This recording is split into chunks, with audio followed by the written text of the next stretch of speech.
Hello, internet friends, and welcome to Keep the Game Moving. And this time, I'm really excited to have someone who is close to my heart and runs a game that is probably my favorite RPG. I have for years. Vylar Kaftan is joining us, and she is one of a small group of people who run Paranoia, a game that I love. And I have for years poked my head in at games she's running at cons and just listened to 5 minutes of compounded laughter at her tables. So I am so excited to talk with you today about all things paranoia and GMing and that sort of thing. So Vylar, thank you so much for joining us. Thanks. I'm really happy to be here. So what was your intro to GMing? How did you start becoming a GM? Well, when I was really young, my older brother played D&D, and I really desperately wanted to be there because they got Cheetos and I didn't. So I convinced my brother that I was much luckier at dice rolling than he was, and then proved it. So he let me roll his dice all the time, and I got Cheetos. Win-win. Then when I was 15, I wanted to get my friends into gaming, and I saw that there was a definite problem. Remembering that this is the 90s, there were fewer friendships across gender lines and so forth. I wanted to get more of my female friends into gaming, and they were a little intimidated. So I made a table of mostly my friends, a couple of people from my regular D&D game and so forth, and I ran a campaign. And I found that when I GM'd, I was much happier with the story direction in general. It felt like I at least solved some of the getting some closure, which, as anybody knows from a high school campaign, you don't get closure on most of the grand plans you make. So I at least got to do some segments of adventure. And I think now is a good time to mention that you're actually a novelist. Yes. You're a storyteller by trade. And so I wonder how that kind of, you were obviously thinking in kind of narrative terms from an early age. Yes, I've been writing. Well, I guess since I was about 8, I really got into it when I was 10. And I won all sorts of awards and stuff like that in school, but I got published and I won a Nebula Award a couple years ago for an alternate history called The Weight of the Sunrise, and my current book out is called Her Silhouette Drawn in Water, and it's a queer psychic thriller.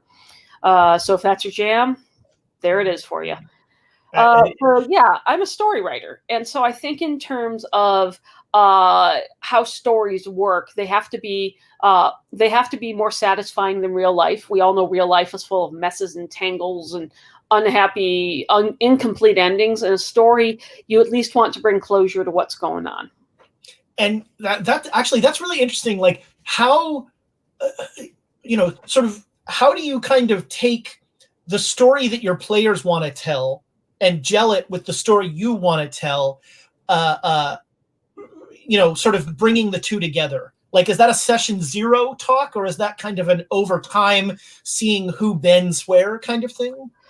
That depends a lot on the game. I'm real happy with Powered by the Apocalypse sort of games where you're able to discuss in advance in the palette what you want or don't want from a game. Thirsty Sword Lesbians, some people may have heard about. I wrote a scenario for it called Fashion and Slashin', which is all about hot queer ladies who can cut the clothes off of each other and stuff.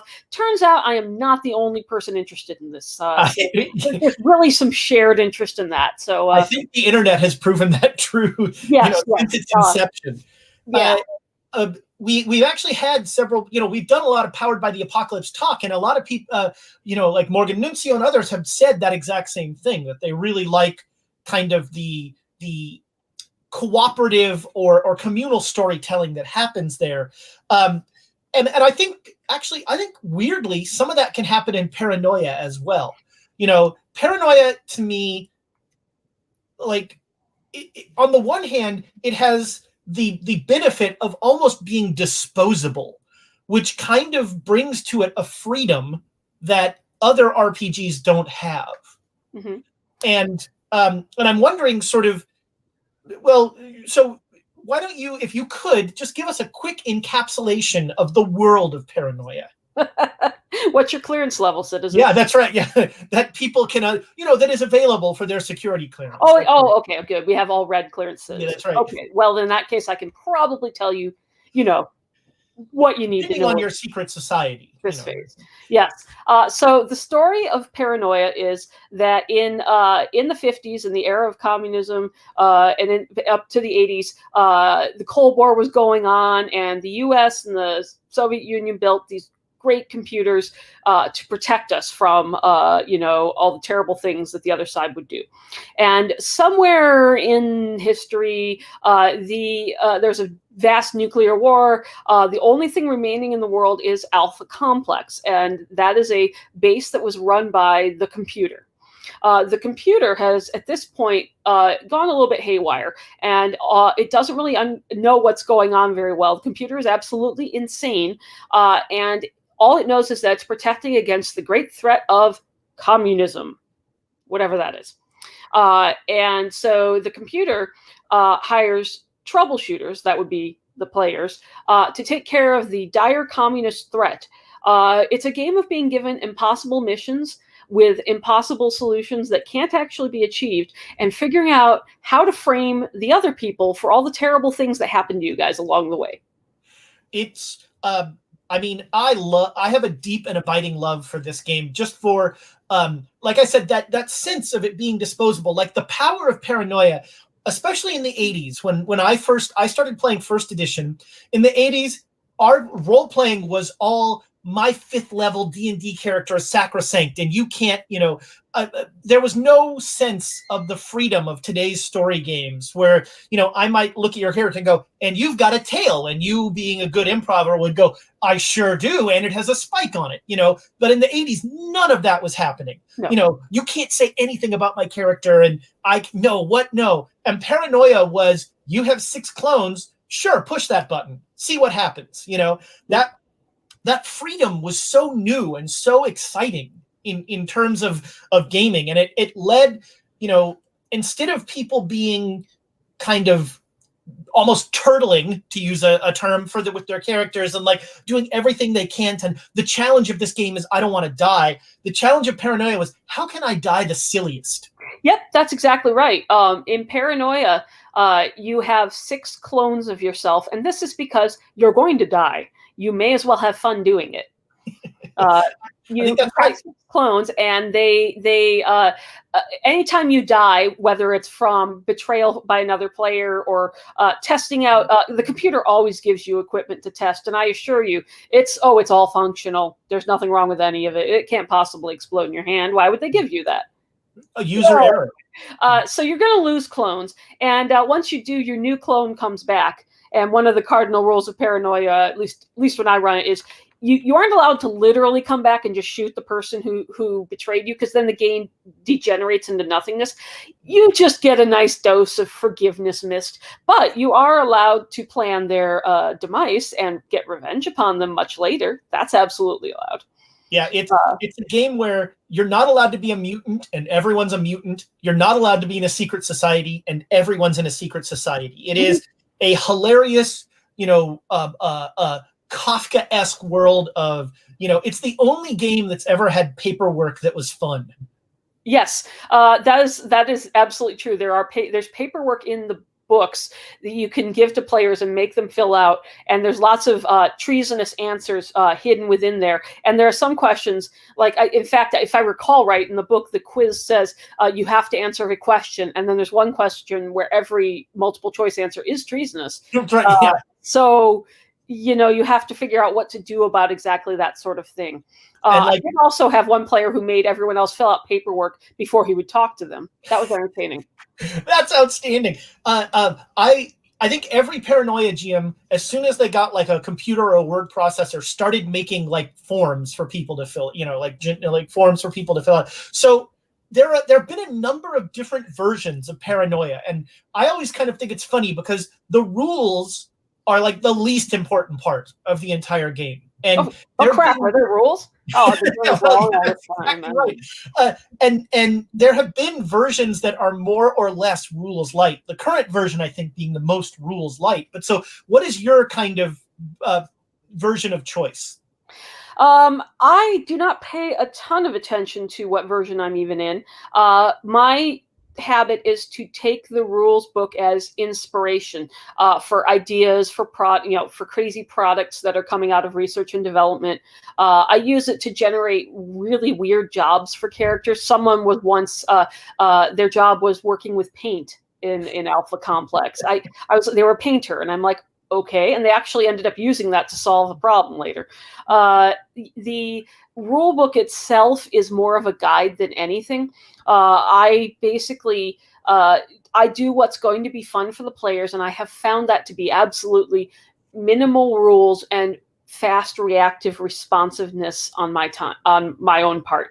The great thing about Paranoia is if any player challenges you, the GM, who is playing friend computer, if anyone challenges you on the rules, you can execute them for treasonous knowledge of things they're not supposed to know about. It's really kind of useful that way. It's every game should have.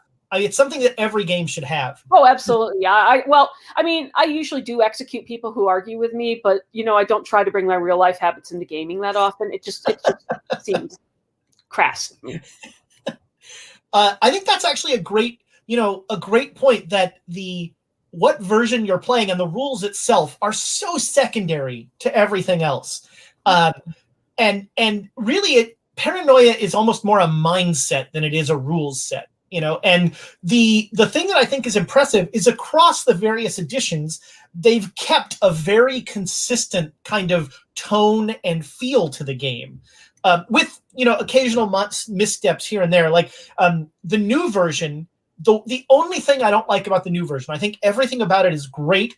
The only thing I don't like is to seem more modern, they've replaced communists with terrorists, and that to me, maybe it's just that it's too real, but communists are kind of funny in a, like, we all have this vision of ridiculous Soviet accents and furry hats and that sort of thing. And terrorists to me don't have that same, there's an edge there that I don't think is as funny. Yeah, terrorism is a more general word encompassing many more things, and currently the application of the word terrorist is done in such a racist, horrific fashion that I cannot understand any way in which that is comic. Part of the fun of it being communism is, of course, McCarthyism in the 50s, which at the time was not funny at all, absolutely. It was a sort of like if you didn't like somebody, you accuse them of being a communist, and you just keep pushing that, and you see how far you can take it, and eventually your enemies are taken down under this witch hunt of communism. It absolutely is just all insanity, and in fact, the demonizing of communism has led to, I think, a great deal of the United States' problems at this point, because it's not, while I'm not necessarily saying that we need communism, I think that socialism has gotten mixed up with it, and socialism has a lot of merit. That said, let's going back to Paranoia. Hey, you went there. I would love, I think that's a really interesting conversation to have, and I think that one of the things that Paranoia does is it takes that kind of boogeyman sense of McCarthyism and just blows it up to 100 silly, the silliness level 100%. And it asks or it pulls everybody into the same sort of crazy, silly mindset. Right. Comedy equals tragedy plus time. Yeah. Yeah, I think that's right. And the other thing that Paranoia does that I don't think most games can do is player combat is encouraged, and it's fun. Like, it's fun to have all of a sudden, every Paranoia module ends up with a firefight somewhere that turns into like a 4-sided firefight with like one player joining some group of bad guys, and you're not sure who's shooting at who, and then marbles drop on the floor. It's all sort of in this madcap, like, physical comedy world that kind of takes the edge off of what are really awful things we're all doing to each other. Yeah, so the combat that goes on is essentially you are all on a troubleshooting team, and the computer gives you a horrible, impossible mission that you can't actually achieve, and you're going to have to figure out who's going to take the fall for why the mission failed. And sometimes your secret society has given you another player to consider your enemy. Sometimes it's whoever's convenient and in the wrong place. Sometimes it's whoever, I hand out random items at the start, some of which are super useful and others of which are a beanie that says "I love commies" on it, which is very useful for planting on enemies to pretend they had it. But other than that, not very useful. So the combat that occurs is all the player versus player action is in the name of placating essentially the computer, the GM. And the art of GMing paranoia is essentially the balance between control and comedy. And you need to keep the game moving, and you need to keep players off balance, off kilter, a little nervous about what the GM's going to say if they do this or that, but at the same time trying to figure out how they can essentially betray other people at the table in a way that makes everybody have a lot more fun and a lot more laughs. You really have to make sure when you start running paranoia, you have to make sure that everybody's clear about what game they are getting into. That is the most important part of paranoia, in my opinion, because I have had occasionally players who I tried very hard to say this is how the game is going to go. They still try to force the computer to do like they'll sit there and when friend computer says please report for termination, they're like, okay, I run.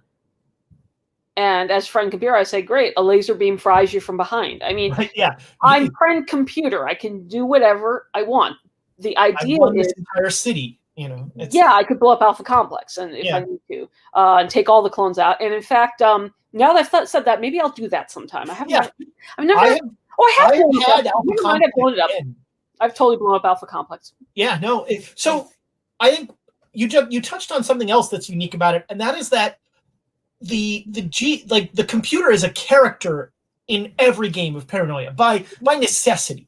The computer is the embodiment of the game, and as the GM, I make it a point to, I don't really play much, but I always want to play in different paranoia games just to see how GMs embody the computer. And sometimes there's a there's a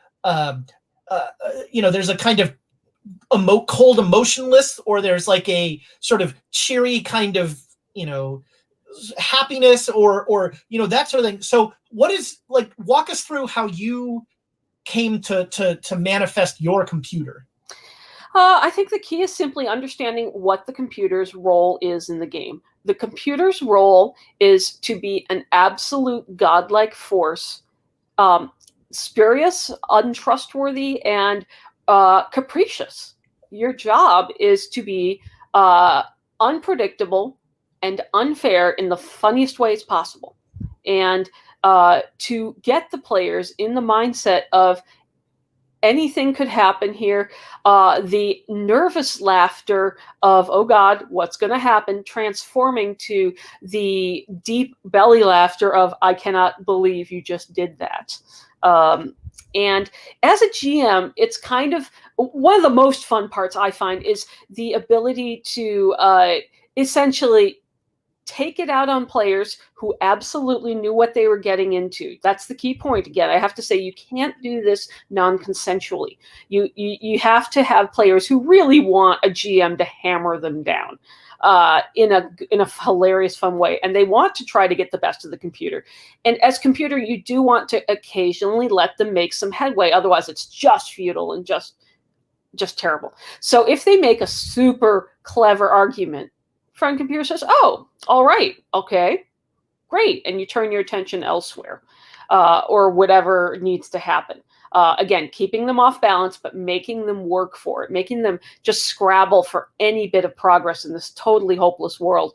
And that's where the comedy comes in, is can they get away with anything? Can they frame the entire problems on some dead troubleshooter who never even got to be there to clear their name? My husband and I like to say that the best thing to say in paranoia is, friend computer, as sole survivor of this mission, I can report without fear of contradiction how it went. It's a good place if you're the sole survivor. Do you have I have a hook for my when I run the computer, like I want to have something that lets people know immediately that they're talking to the computer. And so for me, it's always kind of a camera lens and just citizen. You know, that's always kind of, do you have like a hook or something for the computer or? Well, every GM does this a little differently. And again, it's important to come back to when you are the Stone Cold Killer GM, what is your aspect, I guess you could say. And mine is essentially evil Pinkie Pie. Yep. There's different ways to do it, but mine is extremely cheerful, extremely happy, extremely sociopathic. So for me, Friend Computer has a voice. Its voice, I think, its voice and body language, and I just simply get into such a happy place that it's hard to not smile back at it. But at the same time, you're being ordered to do the impossible, and it takes on a certain kind of cheery, ridiculous argument to it. There's also absolutely other ways to play the computer. You can be just flat machine voice, no emotion, talking about the festival of joyful celebration of friendship with no emotion whatsoever, which is also pretty funny. So some things they're mandatory in Alpha Complex. Happiness is mandatory. Cleanliness is mandatory. So you can sit there and express all of these concepts in whatever way you think is funniest. And as long as you're fairly consistent with it, your players will respect it. I, in fact, stay in computer voice as absolutely often as I can. I do have to occasionally answer a question, but I make players do a timeout signal when they want to talk to me, GM, rather than Friend Computer. And that often catches them in some really funny ways when they forget to do that. And they say, can I use my mutant power? And I say, do you have a mutant power, citizen? And they go, no, I totally don't. So do you find one challenge for me in running Paranoia is, and this is a self-created challenge, admittedly, is I encourage my players to pass notes, for underhanded dealings and that sort of thing. But managing notes at the table can be a little tricky, especially if I get like 3 notes in a row or something like that. Do you have your players passing notes, or are you kind of doing it all on the fly? Sometimes. One skill I have is I'm a super fast skim reading. Super fast at it, so I can get 3 notes at once and process them all very quickly.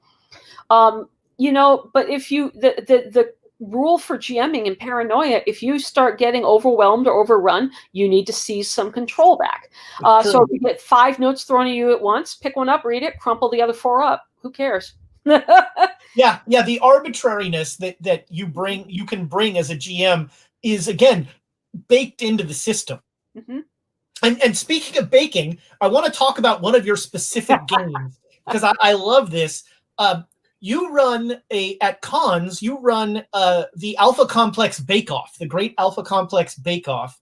And the amazing thing, you come in the room and there's Play-Doh, there's the Play-Doh fun bake oven on the table and all this stuff. So what is the player's mission in that game? Well, first, slight correction. I have run that story at cons, but I have other ones that I have run, so it's not like it's my only con game. Just right. Oh, yeah. Sorry. Anyway. But the Great Alpha Complex Bake Off is, of course, based on the Great British Bake Off. And it is, I am a huge fan of props because I am doing essentially extremely crazy comedy. It might not work as well for a sort of ice cold GM, but for a completely extremely perky, very helpful computer like I am, I assure you I'm helpful at all times.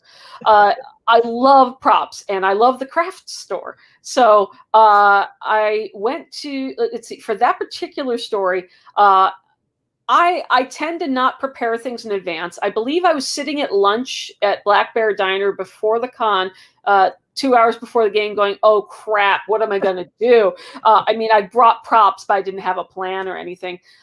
So I had definitely bought red Play-Doh, which because all the citizens were of red clearance, that's all they were allowed to use. You can't touch any better color. The clearance levels are rainbow ordered, so you can't touch higher level colored. And so I gave them all the Play-Doh, and I think their first task was to make bread or something like that. And they had to use the Play-Doh to craft it in whatever way they found appropriate. And the table also had like pom-poms and googly eyes and everything like that. And so they sat there and fussed around with the Play-Doh, which is also fun, of course, for just fingers doing stuff and everything. And tried to think of ways to persuade me that their bread was going to be the best. And some of them tried to do it through like the shape or the style of what they were doing with the Play-Doh. And some of them tried to do it with a really great persuasive story about what was happening. And others used mutant powers to say that they did this or that, made their Play-Doh levitate or whatever. Essentially, I blur the line between game world and real world by giving them an actual physical prop to work with. And then as GM, I have the choice of how to interpret what I've given them and what they've done with it. Do I look at literally what they did, or do I look at probably what really kind of happened in the game with it? And so I think at one point somebody got sequins dumped in their Play-Doh, and which sounds great until you realize once you work it in, it's really kind of gross and texturally just bad. And someone else crafted like a little Play-Doh flag to put in their bread, and so you look at that and you go, did they actually manage to do something like that, or does it just look like a bread flag on some bread? And you get the flexibility of how you want to run with that. And if you ever don't know what to do, you can always just have them roll some dice and see what happens. The fun of this for them is they get a little bit of just ridiculous arts and crafts time, and you don't have to be any good at what you're doing with the props, because who is, right? I definitely use props for R&D equipment. I like to go to the dollar store and get cheap little toys like pinwheels and little red fire trucks and wind up teeth. I've had so much fun with them. Oh, that's cool. Yeah, like the ones that you wind up and they go chatter, chatter, chatter across the table. Friend Computer will always issue something like that to them and say, here, why don't you test these in the field? And then they try once again. They get the problem of, are these actually teeth? Do they do something? Do they explode? Do they spray toxic gas? I don't know. And as GM, I don't know either, honestly. I figure it out in the moment what I think is going to work best, whether they actually are just some chattery teeth or if they really do something cool. This often leads to them coming back to reporting to Friend Computer that the teeth chattered as expected. And they say, we believe this was a very successful test of the teeth. I always say my goal in R&D stuff with Paranoia, there's an old Roadrunner cartoon where in the very beginning of the cartoon, Wile E. Coyote gets a box full of dynamite darts. Yeah. And it's just dynamite with like wings on it.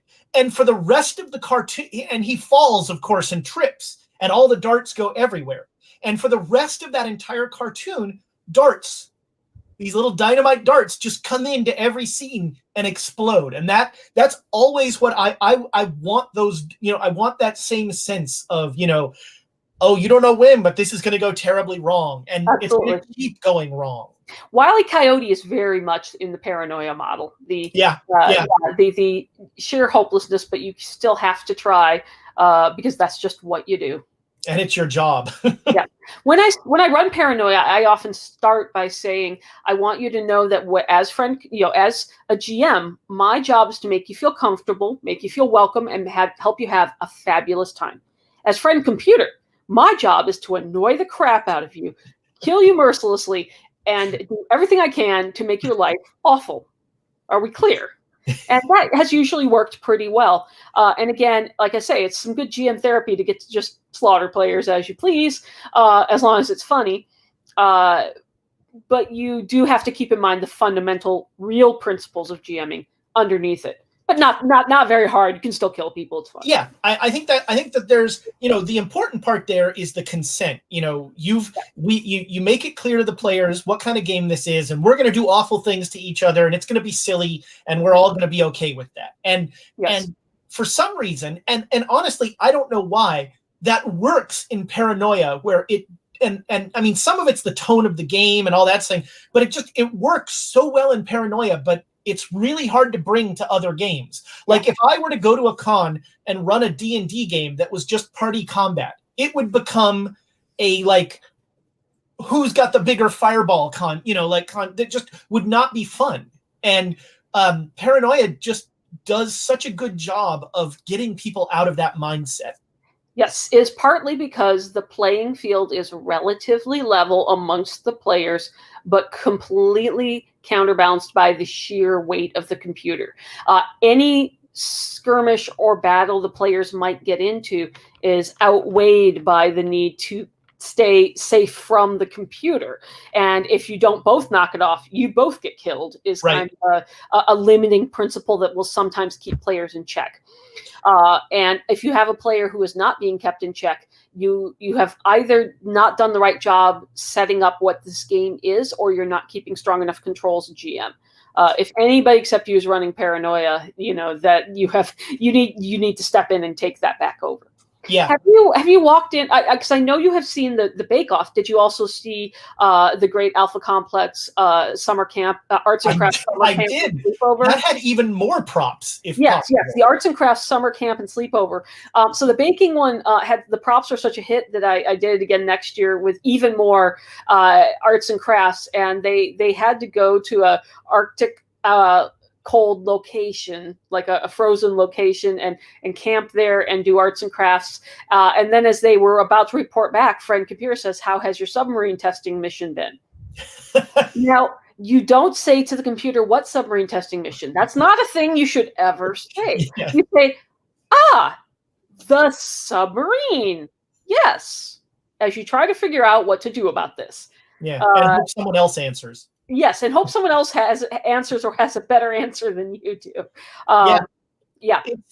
It's really interesting to me. You keep making the point, and I think it's a good one, that Paranoia is in many ways a super freeing game to GM, but it's also a really good exercise for good GM practices. Yep. Because, to your point, you have to have that control at the table to be able to have the deal where everybody can do this stuff. You have to have the kind of buy-in of your players, and you have to have that, sense of everybody feels safe at the table. And those are things that you want to foster at every table. Right.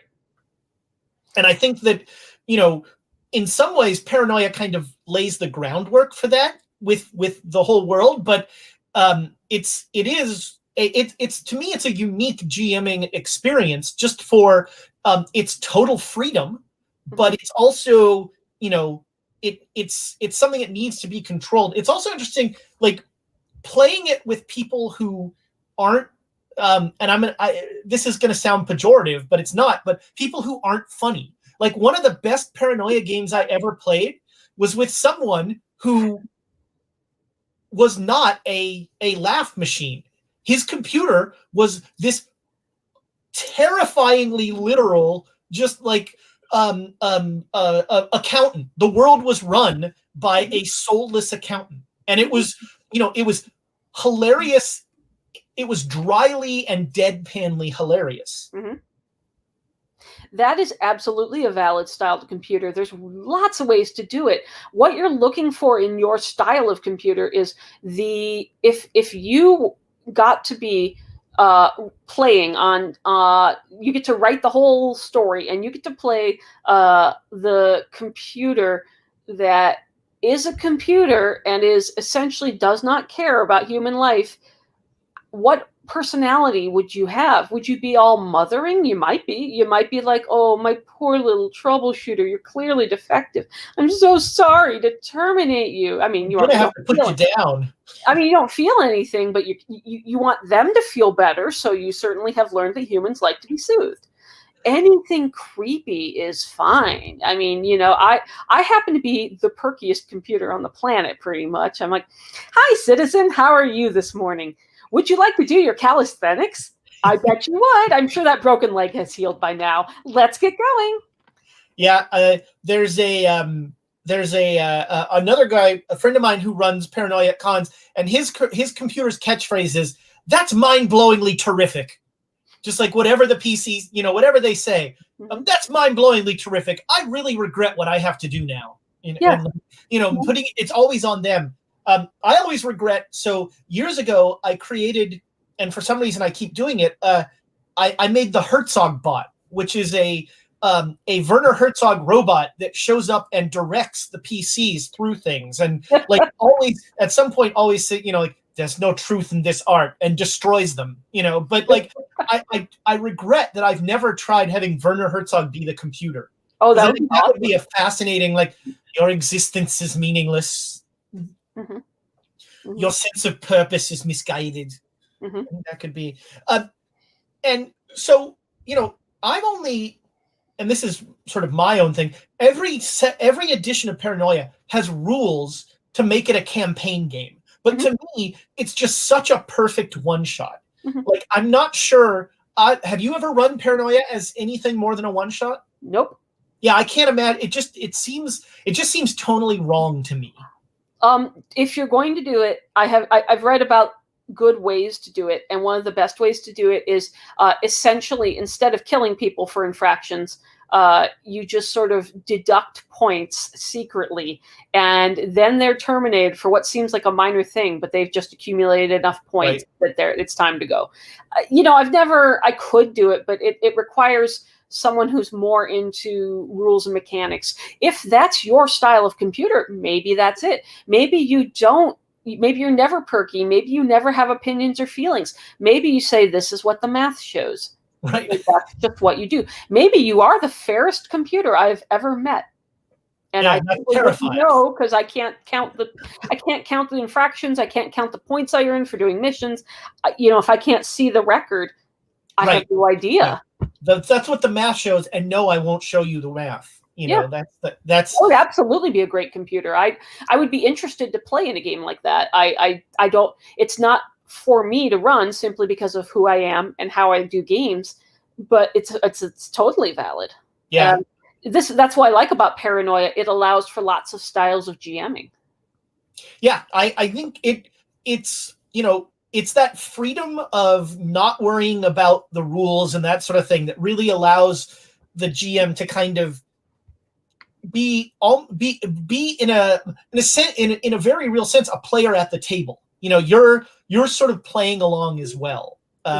In that way, it's in all its editions, it's very story game like. It has some of the same things that draw me to Fiasco. Mm-hmm. Where Fiasco is a very similar thing where, because of the tone and all that stuff, you play a game where you're going to do awful things to each other, and it just is kind of,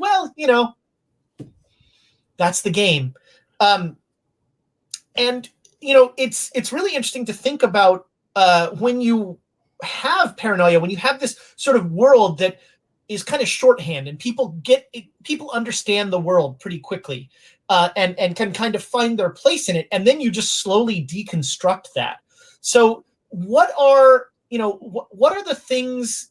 What are the sort of the parts of the Paranoia world that are kind of standard to you? What are the building blocks that build the structure that you use to then destroy these poor troubleshooters?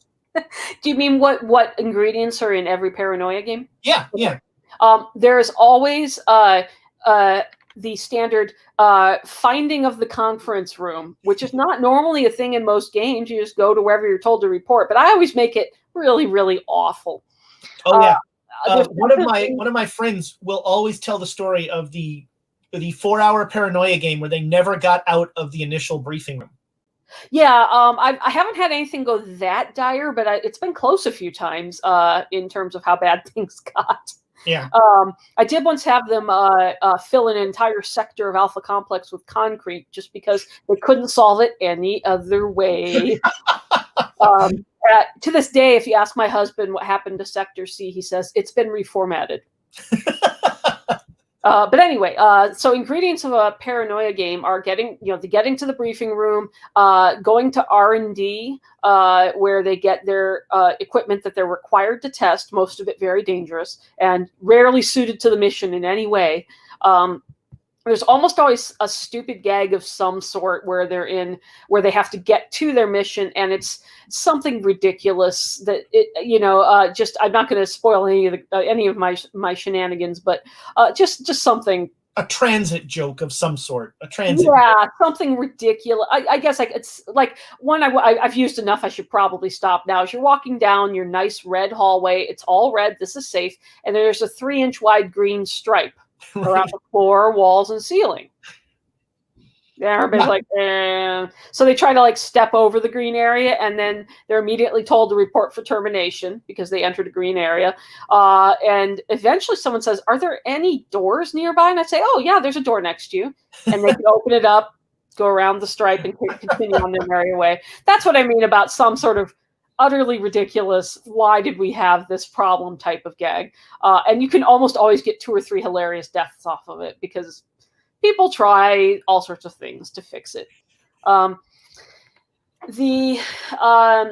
there's the mission, which is usually not quite what you expected it to be.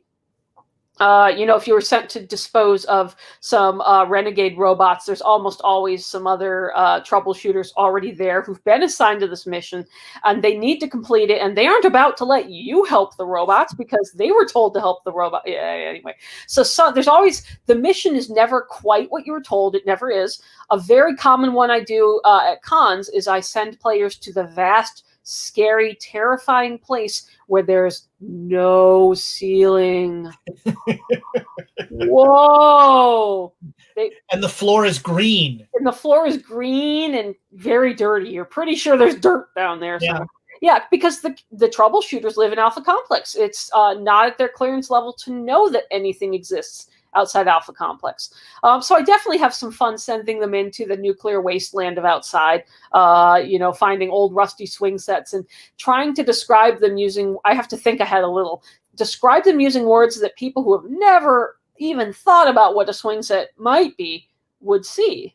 And, if the players are really into the game, they will react to it like people who've never seen this kind of thing, like firing at the slide and knocking it over or just panicking and gibbering it wildly as they see this strange place. And anyway, so the mission usually goes very badly in lots of ways.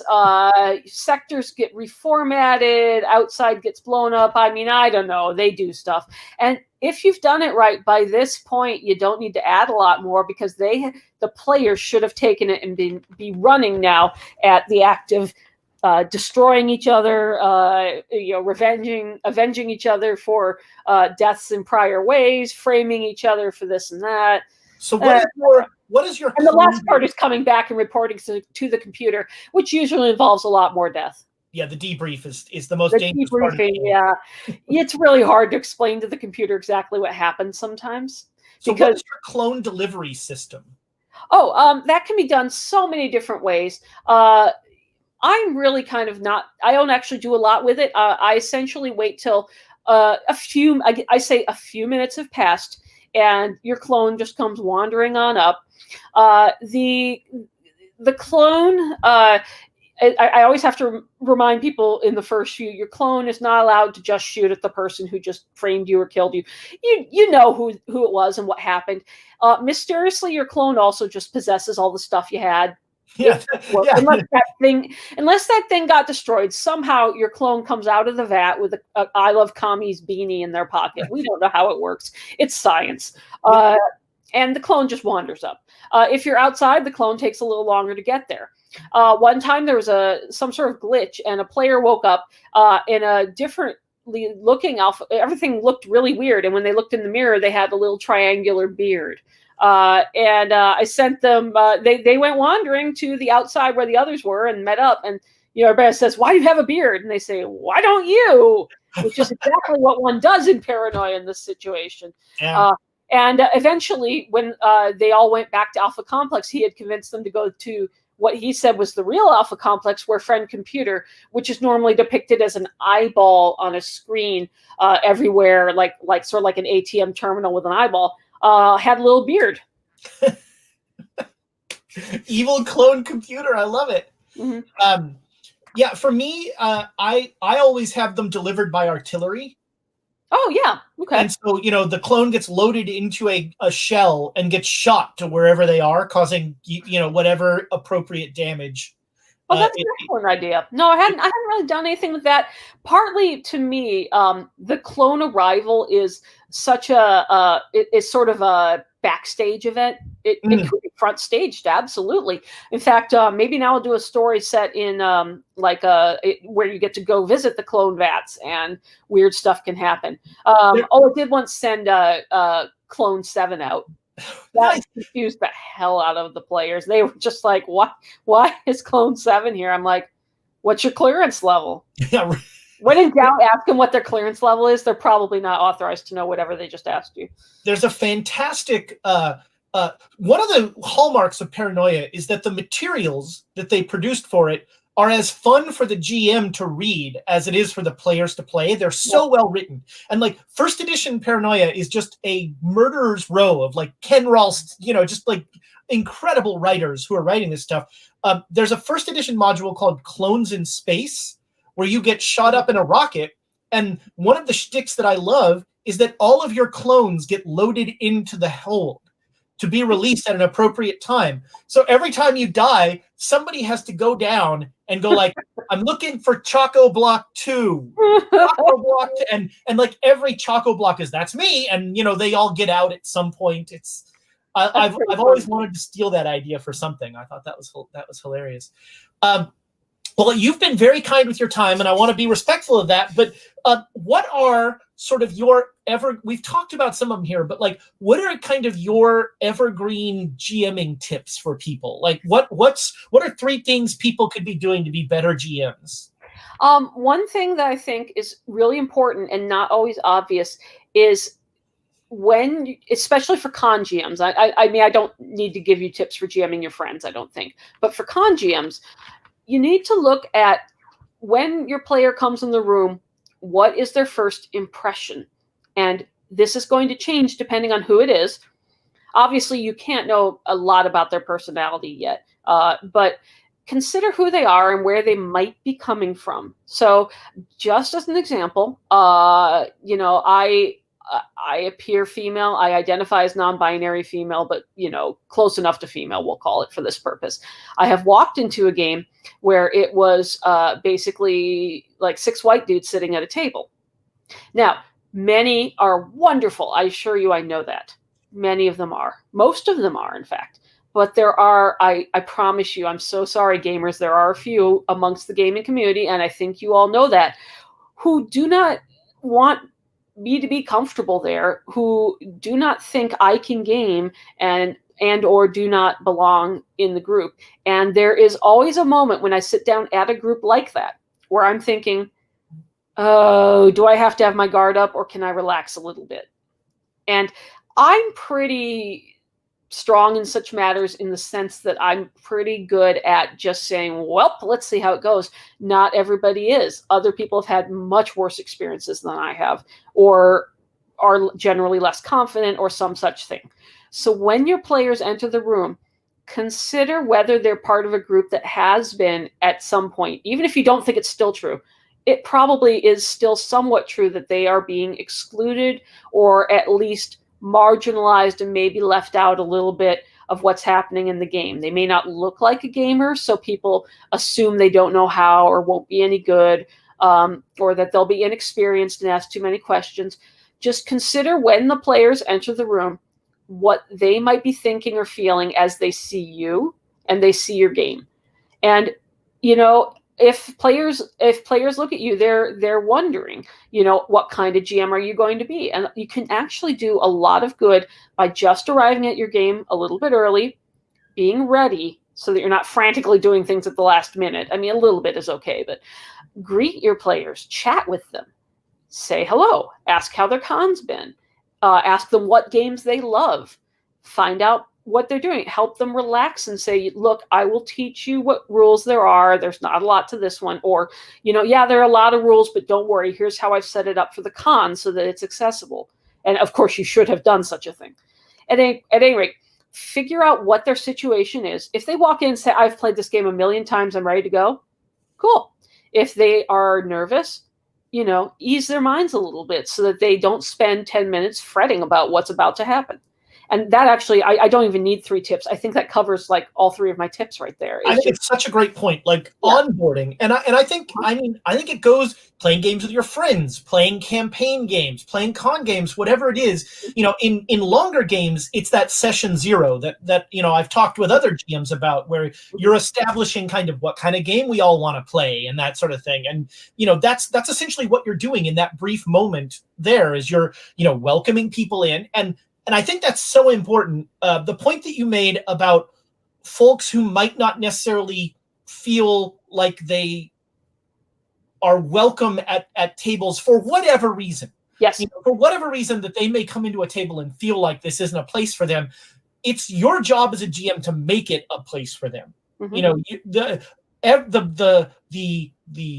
The fun, the enjoyment, and the safety of everybody at that table, including the GM, is your job. And I think that kind of warmth and welcoming of players, I've been there where it's like somebody who, a kid comes into one of my, and I don't run like adult games or anything like that, but I just have a natural like, oh man, this, the kid doesn't know the rules, that sort of thing. Right. And as I've gotten older and matured, that's how you bring somebody in, bring them into the game and make them feel welcome at that table. And that's true for anybody for any reason. It's to me the most important part of GMing. Mm-hmm. And of course, if somebody is not respecting people at the table, if they're causing problems, it is your job as GM. I almost any behavior earns a warning. If it's, I wouldn't kick people out for most things, but there are several things that I would give a very stern warning to and say, if that happens again, I'm going to ask you to leave. And you need it, it's not often. In fact, I don't think I've ever had to do it. That said, if I had to, I'm ready to do it, because I would much rather protect the 5 players who are there to have a good time and who are doing a great job than the one person who's ruining it for everybody. Yeah. And again, this is judgment. This is experience. You just have to remember you're in charge of this table. This is what I say to people is, it is my job to give you a great experience as well as I can, to help you, support you, and help you have a great time here. If you aren't familiar with safety tools, you really, really need to read up on this as a GM.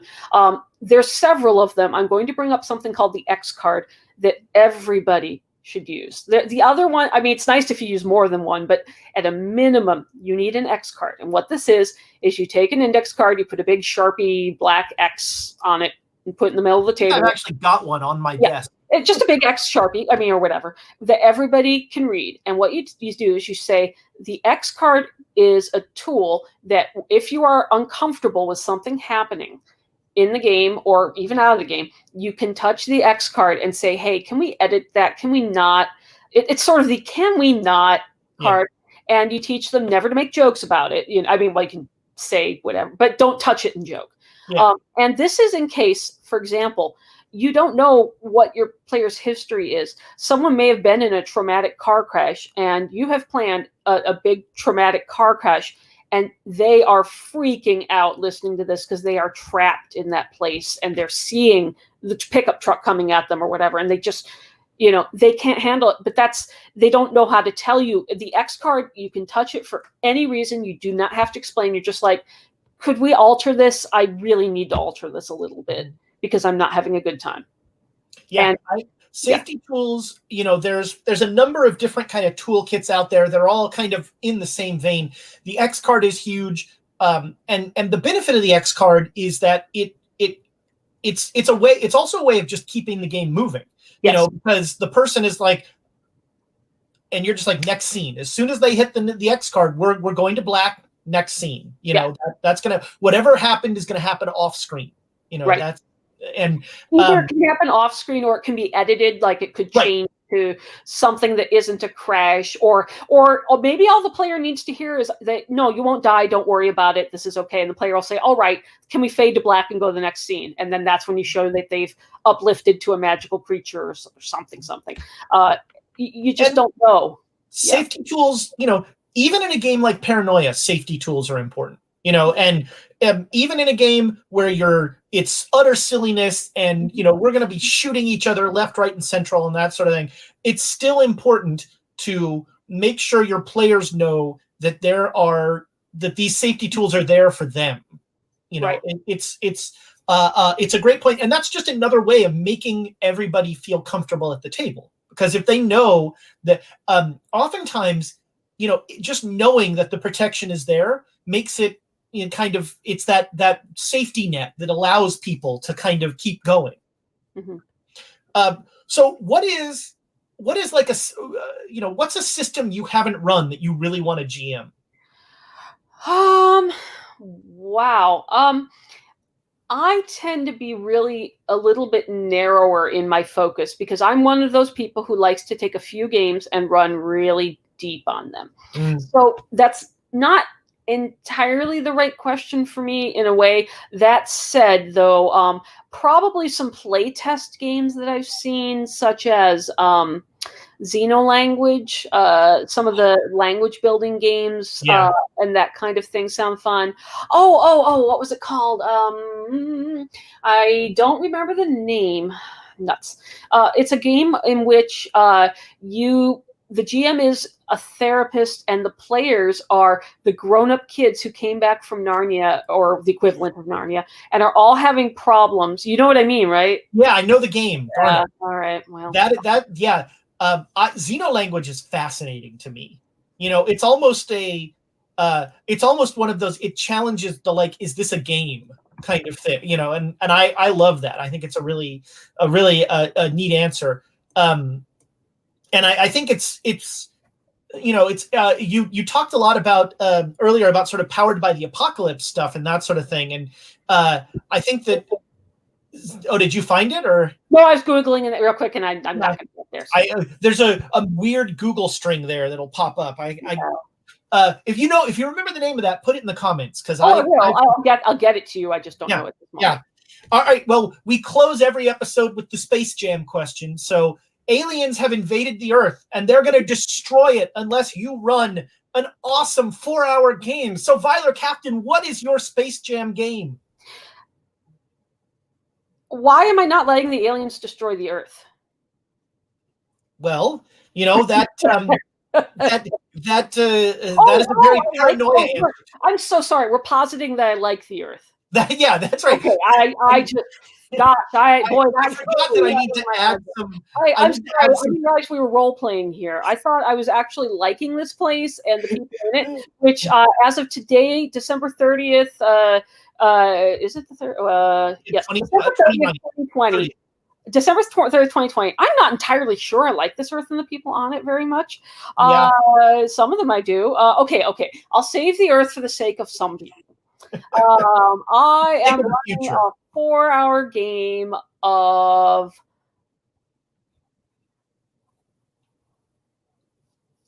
either probably Paranoia, honestly, but I just realized the other game I want to play and want to do and have is 10 Candles. Oh man, 10 Candles is, there's not a lot out there like that. It's a really interesting experience. The problem is every con runs it at freaking 2 a.m. when I'm in bed. Anyway, but no, I would probably run Paranoia, and I would get the aliens in it, and I would, through this, convince them that they really, really do not want to mess with us, because we do have Alpha Complex and we do have Friend Computer. And in fact, this whole setup was their alien overlord sent them in order to try to take over Alpha Complex, and this is a futile mission, and they should probably go back and assassinate their leaders. Wow, you know, no one has answered this with subtext, like with having the game be like you're what was what was it where you stick it in their incepting? You're incepting like don't invade Earth in the game. I like it. That is awesome. Vylar subtext Kaftan. That's me. Hashtag no filter. So, where can people find you if they want to learn more about your novels, about that sort of thing? Well, assuming you are of appropriate clearance level, which if you're looking for me professionally, I'm going to say you are. That can all be found. I'm mostly on Twitter. I'm at Vylar_Kaftan. And the Twitter address is on the screen there. Wonderful. Thank you so much. I tweet a lot more lately. I have taken it on myself in 2020. One of the weirdest coincidences of my life, you could say, is that I have been an amateur epidemiologist for years. My Nebula winning story was about pandemics. It was about the Incan Empire and the pandemics there. When I saw this coming, I have been really quite on top of things. I was screaming as loud as I could in early March to shelter, to how to take precautions. I was skeptical of the anti-masking stuff from the start. I'm like, I'm pretty sure we should all be wearing masks, and I was proved right. Anyway, so you can find me here. Lots of COVID information, lots of really dark humor if that's your thing. Lots of really dark humor if that isn't your thing. It's also still there. Mm-hmm. You should all follow her on Twitter. Yeah, follow me on Twitter. You can also find my book, Her Silhouette Drawn in Water, anywhere you buy books. If you can support an independent bookseller, that's fabulous. If you can't, I totally understand. But you can get that in lots of places. It's a quick read. You can get through it in a night. And it is a book about healing. If you are feeling hurt by 2020, it might be a very good choice to read. If you're like me right now, you don't want nasty surprises, and you might be happy with how this one goes. Nice. And if you are ever at a convention, if you're ever at a convention and you see a Paranoia game, play it. I guarantee you will have fun. There will be fun to be found in it, and you will laugh. But if you have a chance to play in one of Vylar's Paranoia games, take it. Just get in that game. Show up to crash it if it's full. You will not regret it. As I said, even if I don't get in games, I will usually just pop in the room and listen, pop in for 20 or 30 minutes and just listen to the silliness that the players are going through. So if you have the opportunity, get in one of her games. I know we're both local, so, this is mainly Northern California cons, but I travel because I'm a science fiction writer. I go to science fiction conventions, and you can occasionally spot me in the game room of such. I don't know, obviously, in 2021 or 2022 what game cons will even happen. But you can often find me at them. Nice. Yeah. Icon is. I sometimes go to Iowa because I have lots of family and friends there. You'll find me at. You have found me occasionally at some of the Boston gaming cons. Occasionally make Chicago. That was my random list of cities for you. Well, there you go. This is like 80s. This is like an 80s TV thing. I'll be at Chuckles and Wednesday. I gotta say, hey, invite me to be your guest of honor at your con. I will run Paranoia for you and talk about my book. I would be delighted to. And I am that rare outgoing writer. You have not met many extroverted writers in your life. Hi. I'm Evil Pinkie Pie at your service. Outstanding. Well, Vylar, thank you so much for spending some time with us and talking. I could talk about Paranoia like just all day. Really, it's super. For whatever reason, it's a game that scratches all of the itches that I want. And one of the few games that I'll still play. I don't weird itches, sir. Oh man. Well, thank you so much. And folks, thank you for watching, and thank you for your likes, your subscriptions. Have you played Paranoia? Let us know about it. What voice would you use for the computer? That's sort of my shorthand question. And we will see you next time on Keep the Game Moving.